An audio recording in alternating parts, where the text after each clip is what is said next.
Charlotte Pudlowski is from Louie Media in France, and it is podcasts you specialize in making, or radio programs too?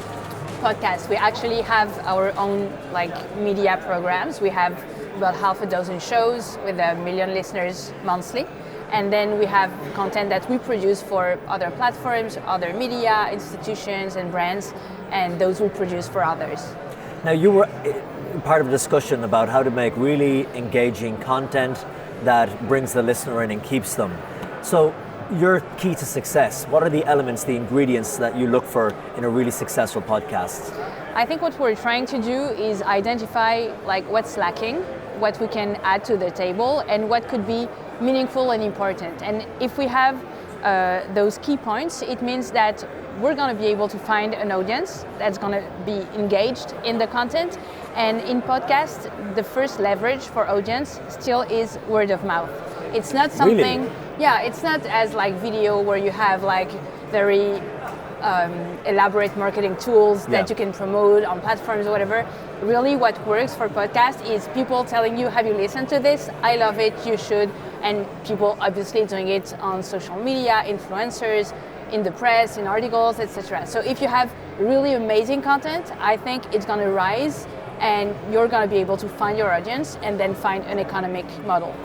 Because some people might think, I have a great podcast idea, but I don't have the money for marketing, I don't have a big network or platform behind me pushing me. But if it's good, the cream will rise to the top. Yeah, but it doesn't only have to be a good idea, it has to well be executed. Exactly, Yeah. And then sometimes you may think you have a good idea and it's not a good idea. Yeah. So I think you should Hang it. you should pay attention to whatever is already produced and whatever new aspects of your content is going to bring something to the table. So Charlotte, are you telling me those good ideas I have every 10 minutes might not always be good ideas, no?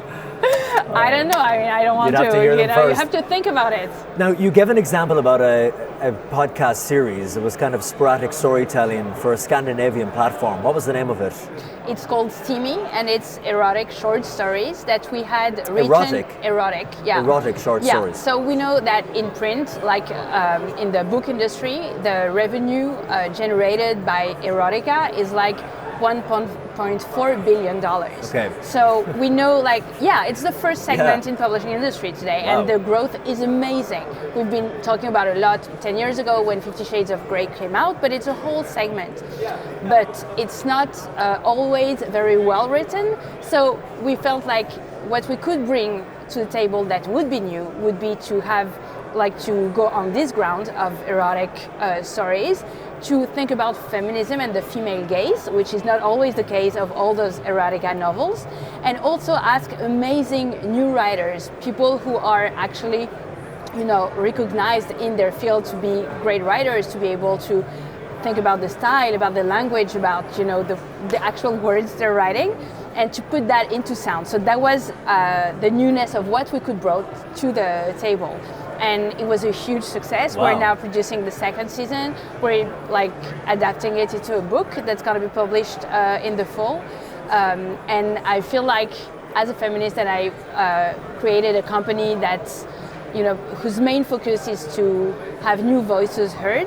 And so we worked a lot on feminism, and we worked a lot on violence and very heavy subjects. And we felt like the new frontier for feminism was to repair desires in a way. So there was also, behind the editorial goal of it, there was also, I think, something meaningful for the social society. Justice. Exactly. Okay. Well, social, yeah. Yeah, that's fantastic. And Charlotte, thank you so much. Thank you.